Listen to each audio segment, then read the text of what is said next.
Ancient sailors crossed vast oceans guided only by the stars. One Chinese invention changed that forever. This is the story of the compass, a simple device that unlocked the world. You will discover how a mysterious stone used for magic became humanity's most reliable guide. Why did it take centuries for this tool to reach sailors? And what cosmic secrets did its needle truly reveal? What single invention do you believe most shrank our world? Before the compass, the world was a much larger and more frightening place. To venture beyond the sight of land was to gamble with your life, guided by whispers on the wind and patterns in the sky. Ancient Polynesian voyagers memorized the swells of the ocean, reading the subtle reflections of distant islands on the clouds. They watched the flight paths of birds, knowing a tern flying out to sea at dusk was headed for land.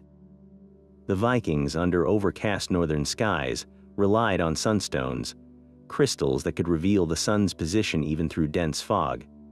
These methods were brilliant, born of generations of observation, but they were fragile. A cloudy night could erase the star maps. A sudden storm could churn the sea, wiping out all recognizable signs. The coast was a safety line, but it was also a cage, limiting exploration to a slow, cautious crawl from one headland to the next. Imagine setting sail with no guarantee you could ever find your way back home. Your entire journey hinged on clear weather and perfect memory. One mistake in reading a wave, one misidentified constellation, and you and your crew were lost forever, swallowed by the immense, featureless blue.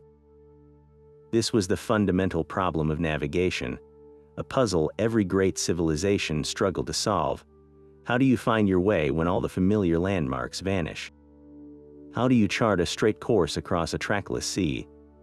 The answer would not come from the sky or the water, but from the earth itself, from a mysterious stone that seemed to possess a magic all its own.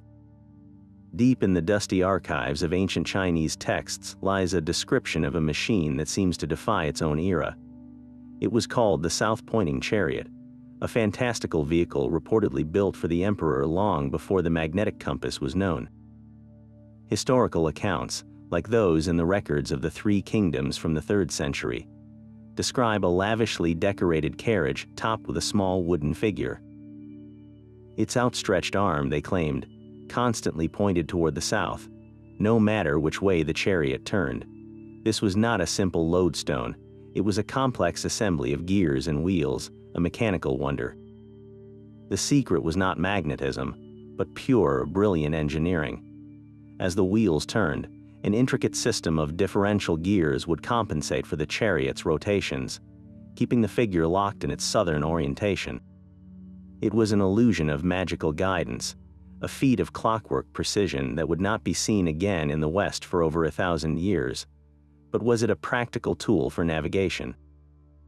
The answer is likely no. This was not a device for sailors or common travelers. It was a spectacle, a symbol of imperial power and technological supremacy, paraded before ambassadors and subjects to inspire awe.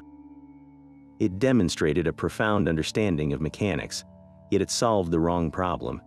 It could point south on a known, solid road, but it could not help a ship find its way across an unknown ocean.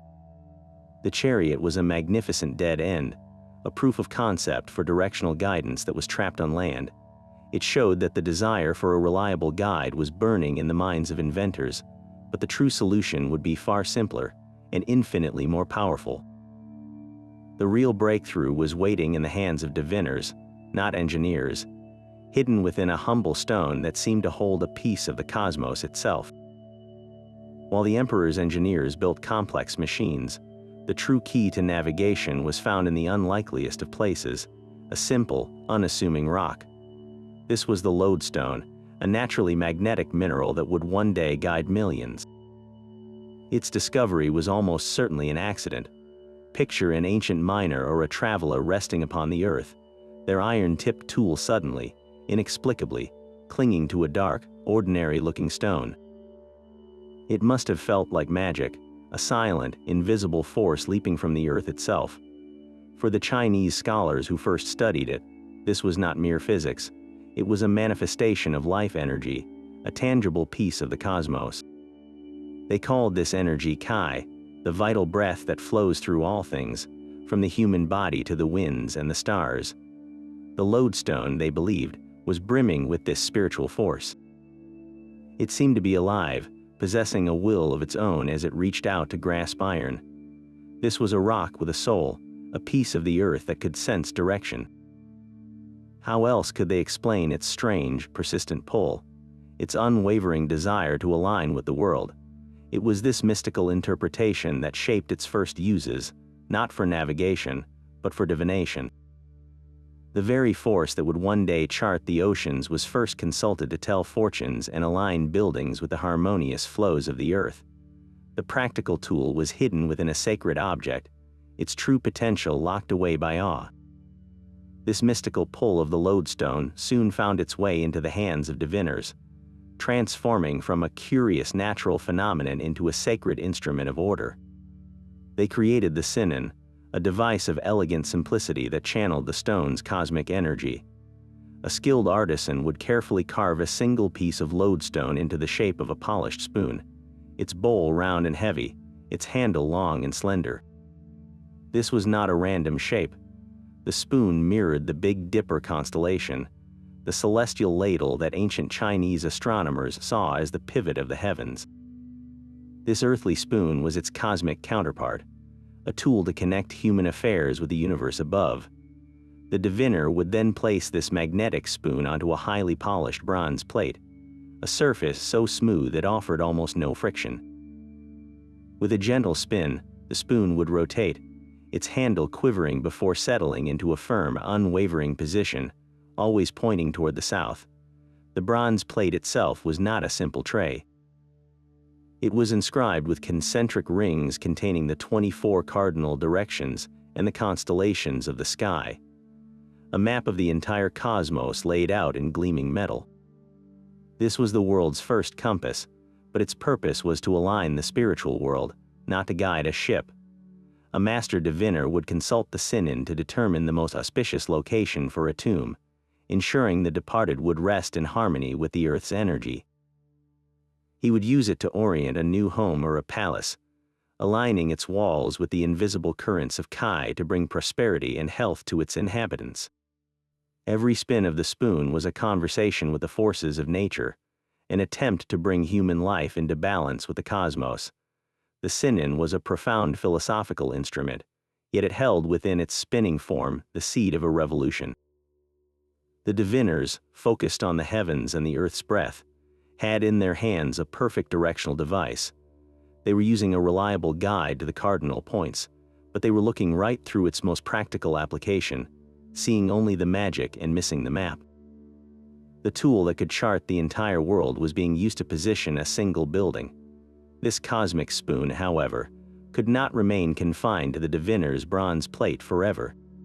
A tool of such power was destined for a wider world, and its moment arrived with the rise of the Song dynasty. For 3 centuries, from 960 to 1279, China entered a golden age of unprecedented stability and prosperity. The empire was unified under a strong central government, its borders secure, its coffers overflowing from trade along the Silk Road.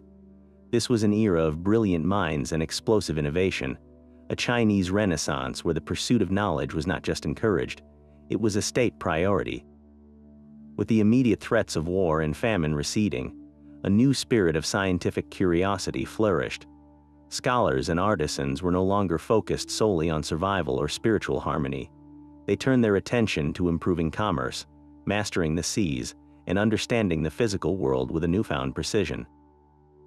It was in this fertile ground of peace and prosperity that the compass was finally liberated from the realm of magic. The sinan's polished spoon was elegant but fragile, impractical for the rough and tumble of a merchant ship or a military campaign. Song inventors began a process of refinement, of simplification for pure utility. They discovered they did not need a whole lodestone spoon, they needed only its directional soul. They learned to magnetize a slender iron needle by rubbing it repeatedly with a lodestone, transferring that mysterious attractive force. This needle, lightweight and easy to produce, was the breakthrough. But a needle alone is useless, it needs a stage on which to perform.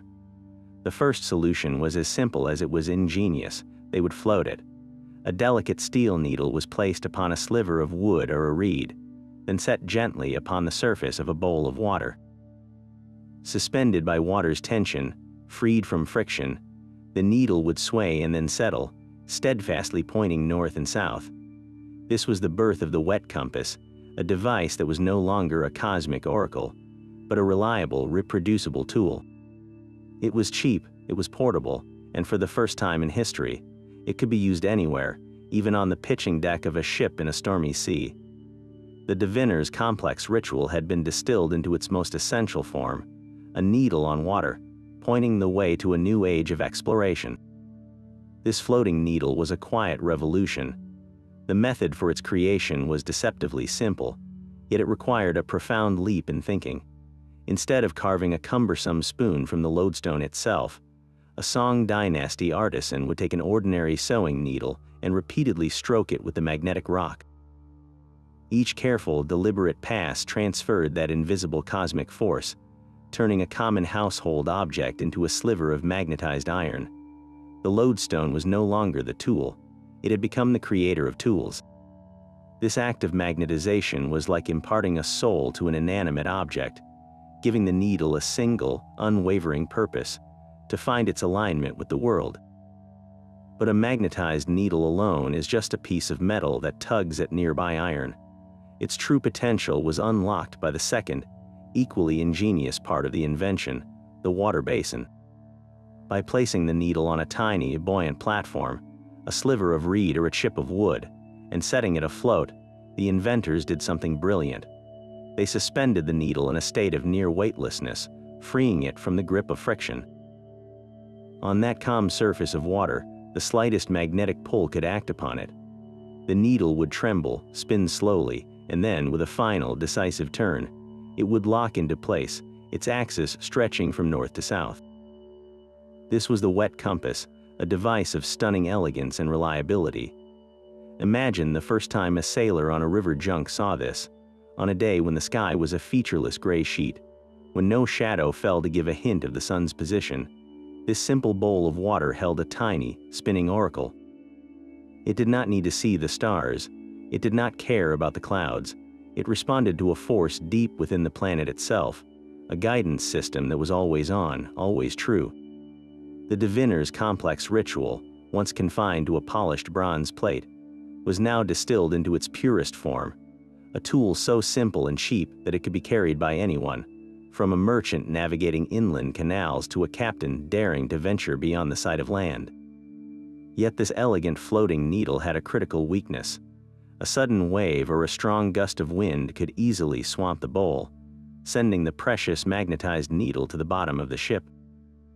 The very water that gave it freedom could also be its doom.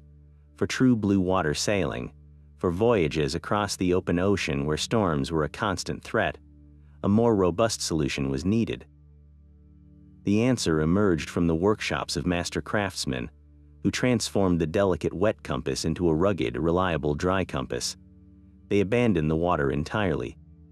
Instead, they took that same magnetized needle and carefully balanced it on a vertical, sharp-pointed pin. This was the pivot, a simple yet revolutionary idea.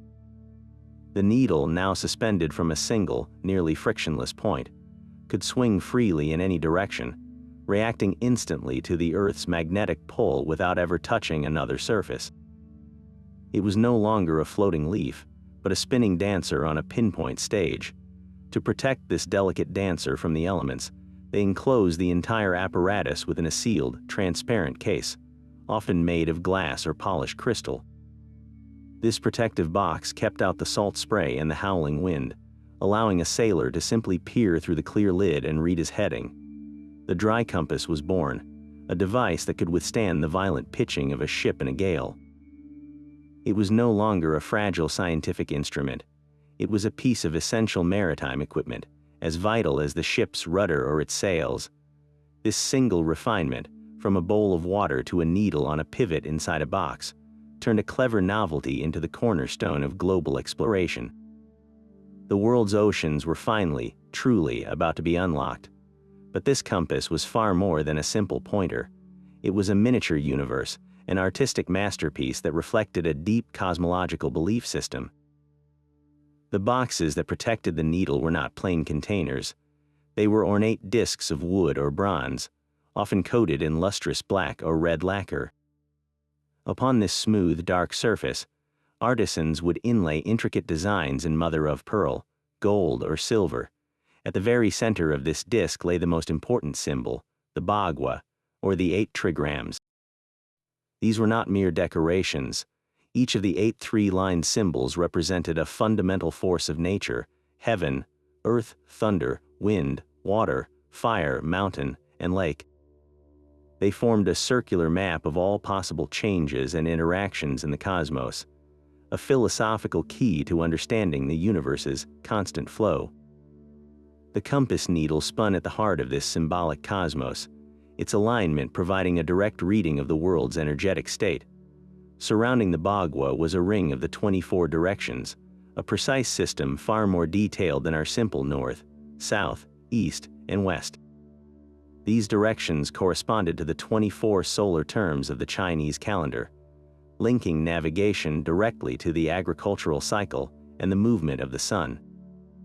Each direction was not just a point on a circle, it was a moment in time, a specific energy. And guarding these cardinal points were the 4 celestial animals: the azure dragon of the east, the vermilion bird of the south, the white tiger of the west, and the black tortoise of the north. These mythical beasts were more than art. They were spiritual guardians, each ruling over a quadrant of the sky and a season of the year. To hold such a compass was to hold a model of reality itself, where every journey was a movement through a living, symbolic landscape. The device seamlessly wove together science, art, and philosophy, proving that for its creators, finding your way was never just about reaching a physical destination. It was about traveling in harmony with the entire cosmos. Yet this cosmic instrument was never destined to remain a secret of the East. The very trade routes that brought silk and spices to the world also carried this revolutionary idea. Along the sprawling Silk Road, through the bustling caravanserais of Central Asia, and across the busy sea lanes of the Indian Ocean, knowledge of the magnetic needle began its slow, inevitable journey west. The first to recognize its immense value were the great scholars and merchants of the Islamic world. By the 13th century, Arab and Persian navigators were masters of the monsoon winds, their dhows crisscrossing the vast expanse from the Swahili coast to the ports of southern China. They already possessed sophisticated navigational techniques, using detailed star charts and complex astronomical calculations known as the camel to determine latitude. But they faced the same fundamental problem that had plagued all sailors: how to maintain a true course on overcast days or during lengthy ocean passages when the heavens were hidden. When they encountered the Chinese floating needle, they immediately understood its potential. It was a tool that could fill the critical gaps in their existing knowledge, providing a constant, reliable reference point when the stars failed. They did not merely adopt the device, they subjected it to rigorous scientific scrutiny. Persian scholars wrote detailed treatises on its properties, describing the magnetized iron fish that, when floated in water, would always orient itself to point north and south. They experimented with different methods of magnetization and needle suspension, refining the tool to better suit their own maritime needs. These traders and thinkers became the essential bridge, the vital link in a chain of knowledge that would eventually connect the workshops of the Song dynasty to the dockyards of Europe. The compass was no longer just a Chinese marvel. It was becoming a global possession, its needle steadily pointing the way toward a new, interconnected age. That magnetic needle, perfected by Arab navigators, finally breached the shores of medieval Europe around the 12th century. It arrived not with fanfare, but quietly, carried in the sea chests of Italian merchants from ports in Alexandria, or slipped into Sicily and Spain through the advanced knowledge of Moorish scholars. To the European mind, steeped in religious doctrine and classical learning, this device was deeply unsettling. A needle that moved without being touched, that consistently pointed north without any visible cause, seemed to defy the laws of nature. Many believed it was an instrument of dark sorcery. its power drawn from malevolent spirits. Others saw it as a blasphemous attempt to usurp God's authority over the winds and the seas. How could a mere piece of iron, they wondered, possess a knowledge that belonged only to the heavens?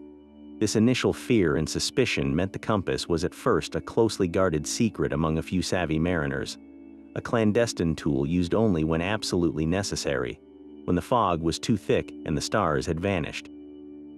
Its true potential was hidden by a veil of superstition. Yet, the practical needs of commerce and exploration slowly began to tear that veil away. Mediterranean traders, competing fiercely for the lucrative spice and silk routes, realized this strange device could give them a crucial edge.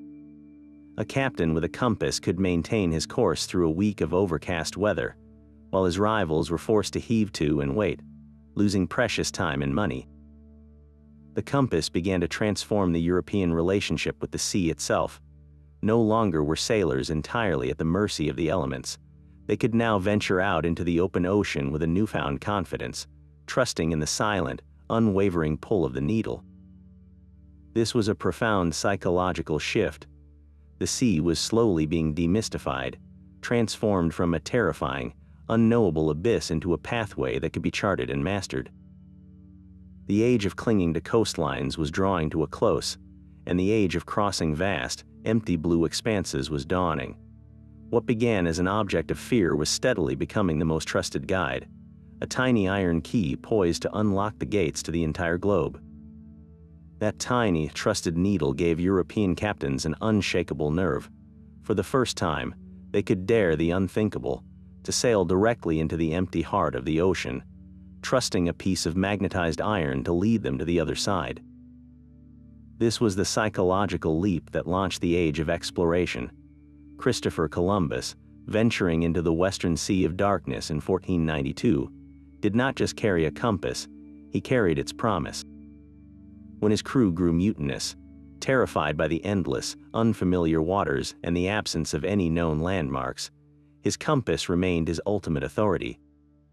He could point to its steady needle and argue that their course was true, that the instrument would not lie, even when the very stars above seemed foreign. It was this constant, mechanical reassurance that held his expedition together long enough to stumble upon a new world. Just a few years later, Vasco da Gama faced an even more daunting challenge, circumnavigating the continent of Africa to reach the spice riches of India. His Portuguese caravels were pushed far out into the open Atlantic by prevailing winds, a deliberate tactic to avoid the treacherous, windless coast of West Africa. For weeks, his ships were utterly alone on a vast, trackless sea, with nothing but the sun by day and the compass by night to confirm their position. Without that unwavering magnetic guide, such a bold, indirect route would have been sheer madness, a guaranteed death sentence for every soul on board. The compass did not just show them the way, it gave them the courage to take a way that had never been taken before. Then came Ferdinand Magellan, whose ambition was to circle the entire globe. His fleet navigated the tortuous, storm-racked strait at the southern tip of the Americas, a labyrinth of channels where fog and false passages disoriented the senses. In that chaos of rock and water, where the sun was often hidden and the stars unseen, the compass was their one fixed point of reality, the single tool that confirmed they were moving in a consistent direction through the madness. These legendary voyages, and dozens like them, were not just triumphs of human endurance. They were testaments to a technology that had tamed the unknown. The compass transformed the ocean from a barrier into a bridge, stitching together continents and cultures that had developed for millennia in total isolation. It directly enabled the Columbian Exchange, the monumental transfer of plants, animals, and people between the eastern and western hemispheres that utterly reshaped global diets, economies, and societies. Tomatoes from the Americas came to grace Italian cuisine, while horses from Europe transformed the plains of North America. This was more than just exploration. It was the violent, beautiful, and irreversible birth of a single, interconnected world. And at the heart of it all, in every captain's cabin and navigator's hand, was a simple device whose origins lay not in a European workshop, but in a Chinese diviner's quest for cosmic harmony. While European explorers were still cautiously edging down the African coast, China had already launched the most colossal fleet the world would ever see. In the early 15th century, under the command of the towering eunuch Admiral Zheng He, the Ming dynasty's treasure ships set sail. These were not mere vessels, they were floating cities. The largest of them, the legendary 9-masted treasure ships, stretched over 400 feet from stem to stern, dwarfing the tiny caravels of Columbus that would sail nearly a century later. They were built from priceless teak and ironwood, with multiple decks and watertight compartments, technological marvels that seemed to defy the very physics of the sea. And this was not a single ship on a lonely quest, it was an armada. Zheng He's fleet comprised hundreds of these giants, accompanied by supply ships, troop carriers, and swift patrol boats, carrying a total crew numbering in the tens of thousands. This was not a voyage of desperate exploration. It was a calculated display of imperial majesty, a floating embassy whose mission was to project Chinese power and prestige across the known world. They sailed from the South China Sea, through the Straits of Malacca, and across the vast expanse of the Indian Ocean, reaching the coasts of India, Arabia, and even the eastern shores of Africa. They returned with exotic gifts. Giraffes from Africa were presented to the emperor as heavenly omens, and kings from a dozen nations sent tribute back to the Ming court.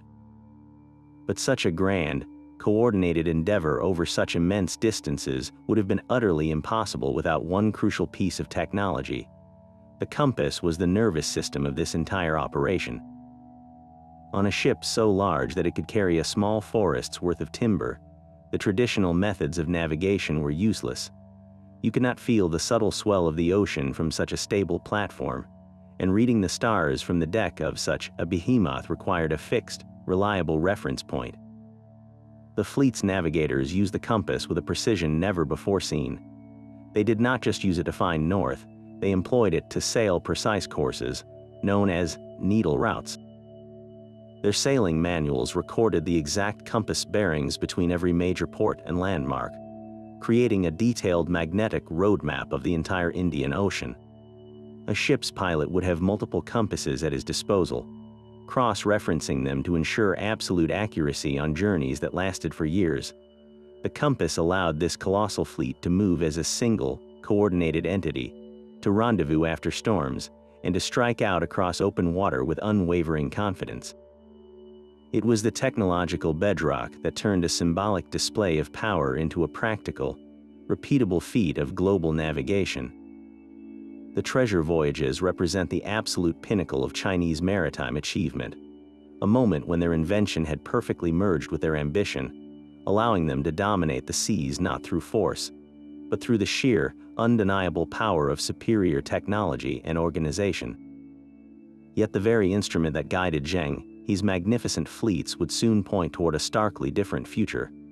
The treasure voyages, for all their glory, were an immense financial drain on the Ming treasury. Building and supplying hundreds of the world's largest wooden ships, and paying tens of thousands of sailors and soldiers for years-long journeys, consumed fortunes. The returns were in prestige and exotic gifts, not in tangible wealth that could fill the imperial coffers. Then came the profound political shift. After the death of the Yongle emperor, who had championed the voyages, a new faction of conservative scholars gained power at court. These mandarins saw the ocean-going expeditions as wasteful extravagances, dangerous distractions from the real threats brewing on China's northern borders. Nomadic steppe tribes, like the Mongols, were a constant land-based danger that demanded every ounce of the empire's attention and resources. To these inward-looking advisors, the vast, expensive navy was a luxury China could not afford.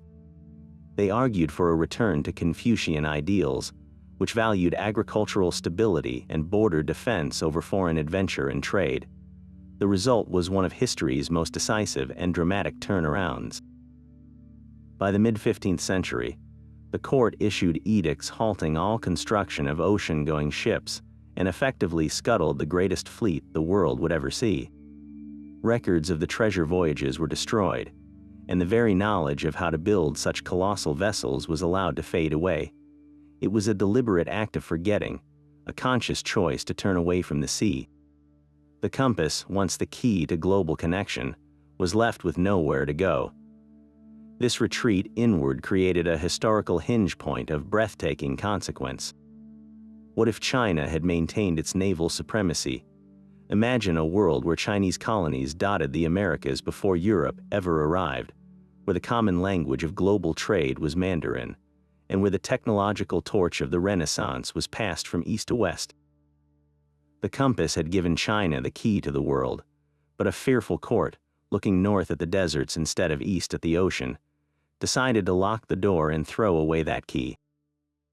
This left a power vacuum on the high seas, an emptiness that the rising nations of Europe, with their own crude compasses and boundless ambition, were all too eager to fill. The compass did more than guide ships, it guided human thought toward a fundamental mystery. For centuries, it was simply a tool that worked, its inner magic accepted without question.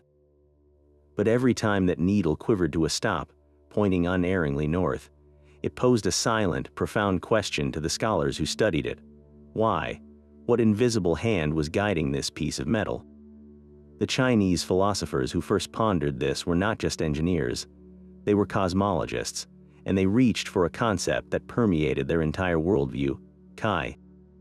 They theorized that the lodestone was uniquely alive with this cosmic energy, and that its needle was aligning itself with the great flows of Kai that coursed through the earth itself.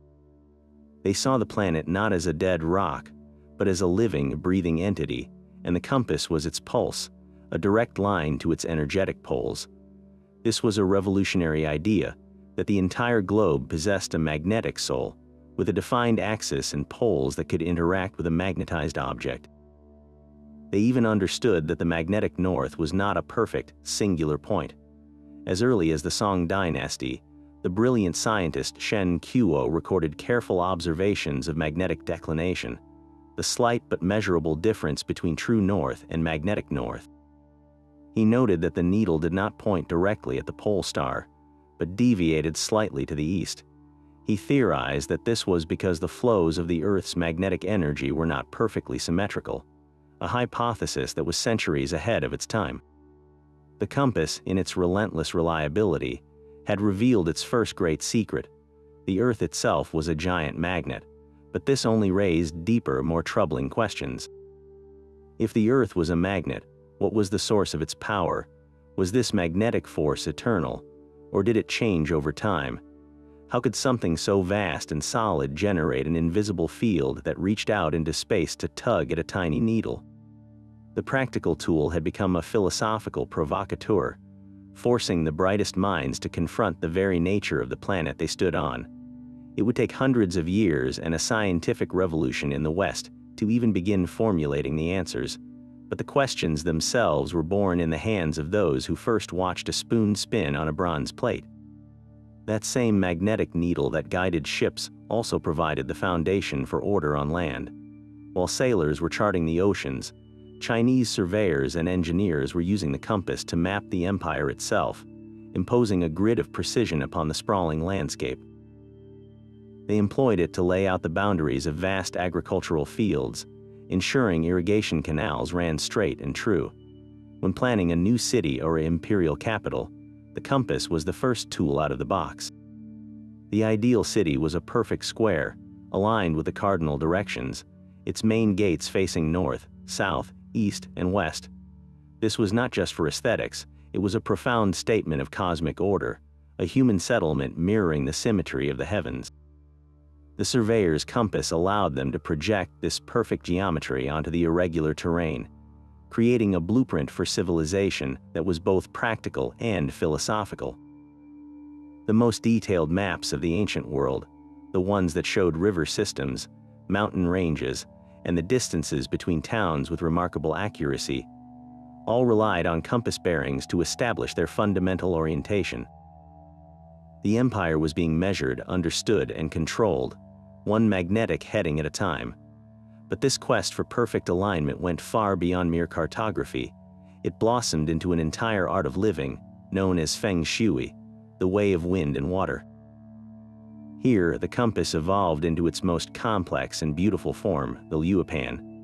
This was not the simple dry compass of a sailor. It was a multi-layered cosmic calculator, a disk of polished wood inscribed with concentric rings of symbols.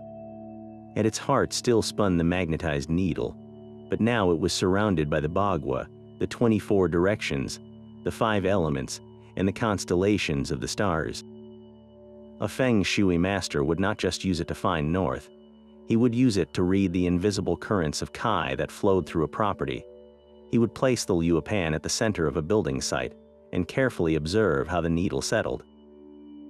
A stable, unwavering needle indicated a harmonious site, where the earth's energy was calm and supportive. A needle that trembled or shook was a dire warning of chaotic, hostile energy, a place to be avoided.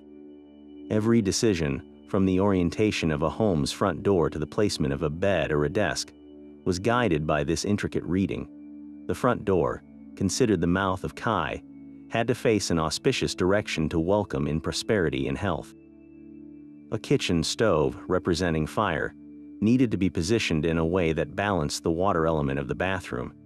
It was a system of environmental psychology, using the compass to create spaces that felt intuitively right, that promoted well-being and success by aligning human life with the deep, magnetic rhythms of the earth. So the same force that guided a ship through a stormy sea could also guide the placement of a window in a quiet bedroom, proving that this ancient invention was far more than a navigational tool. It was a bridge between the human spirit and the living world. The very needle that united the world now points toward a historical debate. While ancient Chinese texts provide the earliest undeniable proof of a magnetic compass, the story of its origin is not a simple one. Some scholars argue the possibility of independent discovery, a case of parallel invention across distant cultures. For instance, there are intriguing but highly contested theories about the Olmecs of ancient Mexico. Certain artifacts, like magnetic bar fragments found at Olmec sites, have led a few researchers to speculate they might have understood magnetic principles. Yet the evidence is circumstantial, a fascinating mystery without any clear link to a working navigational device. Similarly, in the West, a persistent legend credits the Italians with the compass's invention, often attributing it to a mysterious figure from Amalfi in the 13th century. The historical record, however, is clear. Chinese descriptions of a magnetized needle floating in water predate this by at least 150 years. So why does this debate matter? It speaks to a deeper question about human innovation. Is great invention a singular event, a spark that catches and spreads, or is it an idea whose time has come, capable of igniting in multiple minds simultaneously when a civilization reaches a certain point of technical sophistication? The compass feels so fundamental, so logically simple once you understand magnetism, that the notion of it appearing only once seems almost improbable. Perhaps the Chinese were simply the first to perfect it, document it, and integrate it fully into their culture, leaving behind the paper trail that history demands. The true story may not be one of a single inventor, but of humanity's collective, stumbling progress toward mastering the invisible forces that shape our world. That legend of an Italian inventor, Flavio Gioja from the port of Amalfi, is a stubborn and romantic tale. He is often pictured as the man who gave Europe the compass, but the truth is far more revealing. Gioja almost certainly did not invent the device, yet his name became attached to a crucial phase of its evolution. What he, or more likely a community of anonymous Mediterranean sailors and instrument makers, contributed were the refinements that turned a novel tool into an indispensable piece of shipboard equipment. Their most brilliant innovation was the compass card. They took the magnetized needle and fixed it permanently beneath a circular card, a disc marked with the 32 points of the mariner's wind rose. This was a complete fusion of the tool and the map. A sailor no longer had to look at a needle and then consult a separate chart in his mind. He could see his exact heading at a single glance. North was no longer just a direction, it was a specific, named point on the dial. This simple act of attaching the dial to the needle created an instant, intuitive readout that any pilot could understand, even in the panic of a squall. But the card was only half the solution. The open ocean is a place of constant, violent motion, a world that pitches and rolls without mercy. A standard compass on a heaving ship deck would swing wildly, its readings rendered useless just when they were needed most. The answer to this chaos was a masterpiece of mechanical ingenuity, the gimbal. This was a set of concentric rings, mounted at right angles to each other, that suspended the compass within a floating cage. No matter how the ship tilted or rolled, the gimbals allowed the compass to remain perfectly level, its needle steady amidst the surrounding turmoil. This was the final piece of the puzzle, granting the compass an unshakable stability that mirrored its unerring direction.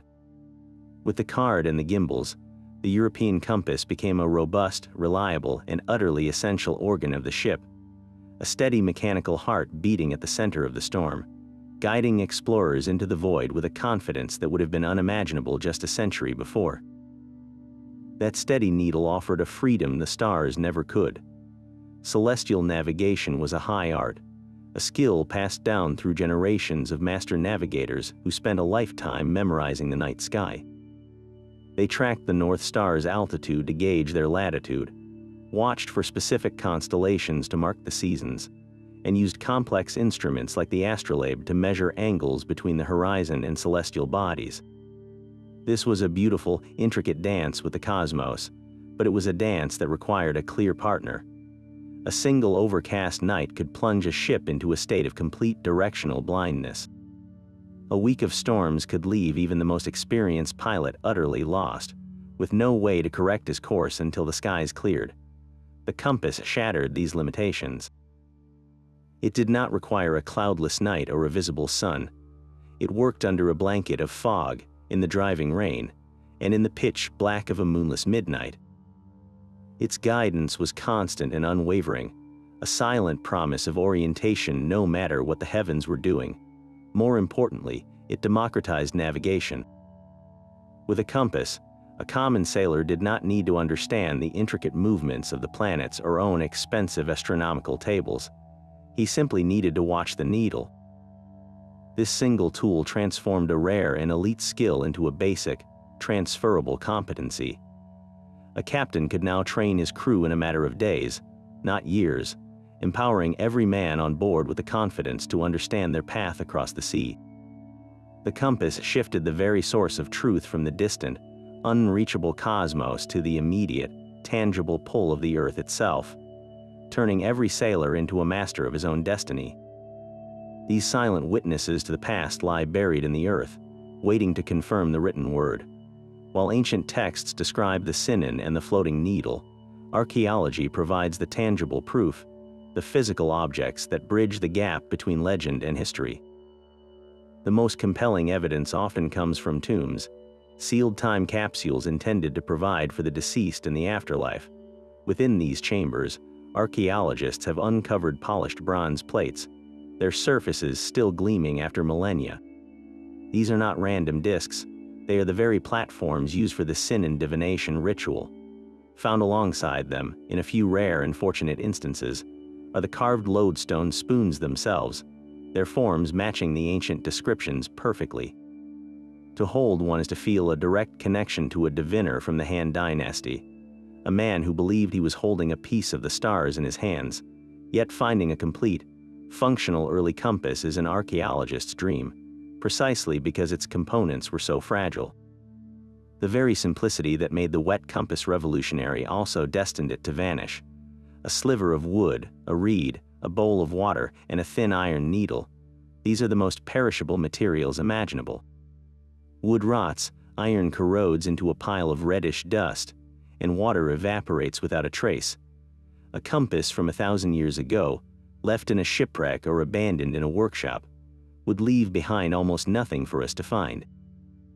We might uncover the ceramic shards of the bowl that held the water, but the delicate needle that once spun so magically on its surface is long gone, returned to the earth from which it came. This is the great paradox. The tool that so profoundly shaped human history was itself ephemeral. its physical form dissolving while its revolutionary idea sailed on. The most durable compasses are the later, ornate dry compasses with their lacquered boxes and pivoted needles. But these represent the technology in its mature form, centuries after its humble birth. The earliest versions, the true pioneers, remain elusive ghosts, their existence proven by the artifacts they left behind and the undeniable wake of change they created across the globe. Shen Kuo's Dream Pool Essays is not just a book, it is a window into a mind grappling with a world of invisible forces. In the 11th century, this brilliant polymath recorded a simple yet staggering observation. A craftsman could magnetize an iron needle by rubbing it with a lodestone, and then carefully suspend it from a single strand of silk. Shen Kuo noted that the needle would then consistently point to the south, but it always dipped slightly, its north-seeking end tilting downward. He had just documented the principle of magnetic declination, the fact that magnetic north is not true north, and magnetic dip, the way the field lines dive into the earth. For his time, this was a revelation of almost supernatural insight. Yet Shen Kuo, ever the meticulous scholar, did not stop with the mechanics. He wove this fact into a tapestry of lore, recording the belief that this was because the source of the needle's power lay deep within the mountains of the north, pulling the metal toward its home. His writing perfectly captures that moment when rigorous science and ancient myth existed in the same thought, one not yet having fully untangled itself from the other. Even earlier, in the chaotic era of the Warring States, a text known as the Book of the Devil Valley Master contained a tantalizing, cryptic reference. It speaks of a lodestone used by diviners, noting that when thrown upon the ground, it could always find its direction. The entry is brief, almost an aside, which makes it so compelling. It suggests that the property was already known, already being used, its origins lost to an even more distant past. These texts are more than historical records, they are a chronicle of human wonder. They show us a civilization that was observing, experimenting, and recording, all while trying to fit a magical phenomenon into their understanding of a living, breathing Earth. The compass was not born in a sterile laboratory, but in this vibrant space between measured fact and magnificent story, a tool whose true power was only beginning to be understood. That same magnetic principle that guided ancient diviners is now embedded in the heart of your smartphone.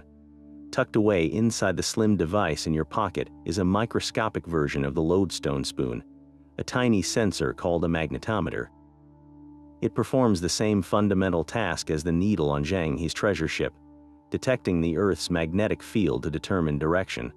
When you open a map app and tap the compass icon, this sensor instantly orients the digital map to match the real world, showing you which way you're facing.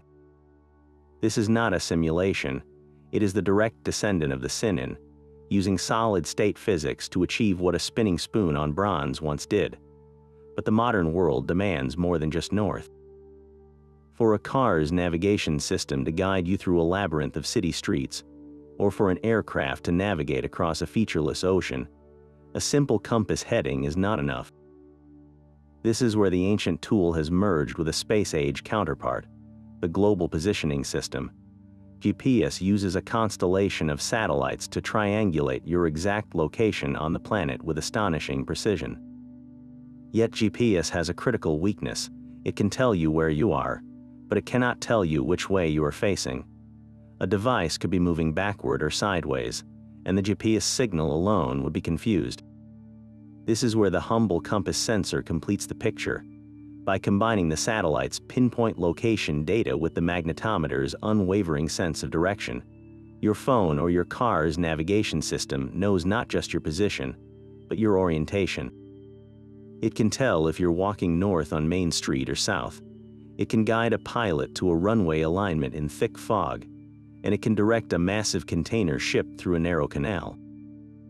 The lodestone's legacy is the silent, essential partner in this dance of modern guidance, providing the contextual awareness that turns a dot on a map into an actionable path forward.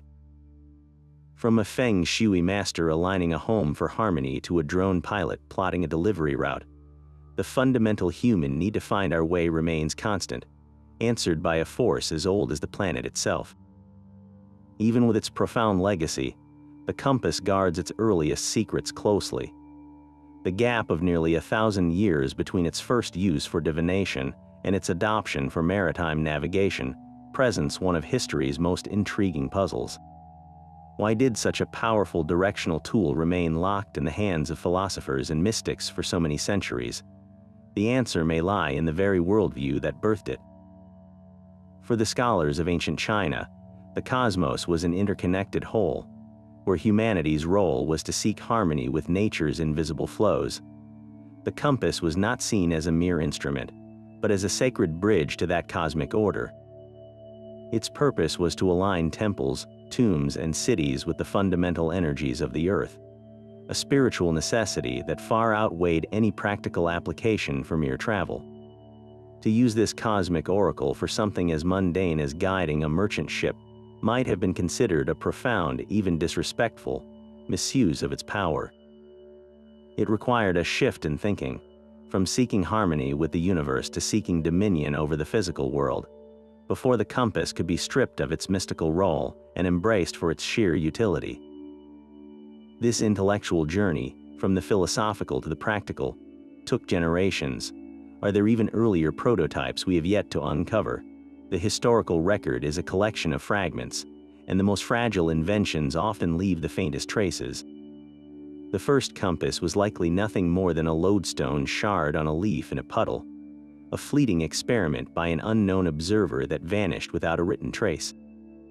Every artifact we recover, like the cinnamon spoons from hand tombs, already represents a refined ceremonial device, hinting at a long period of prior development now lost to time. The possibility that other cultures stumbled upon the same principle independently only deepens the mystery. Could the Olmecs or another ancient civilization have understood magnetic direction, only for that knowledge to be erased by conquest, climate, or simply the slow decay of organic materials? The silence of the archaeological record is not proof of absence, but an invitation to wonder.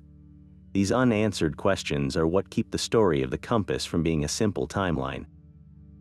They transform it into a living mystery, a reminder that our understanding of the past is built on a foundation of surviving evidence, with countless chapters forever missing.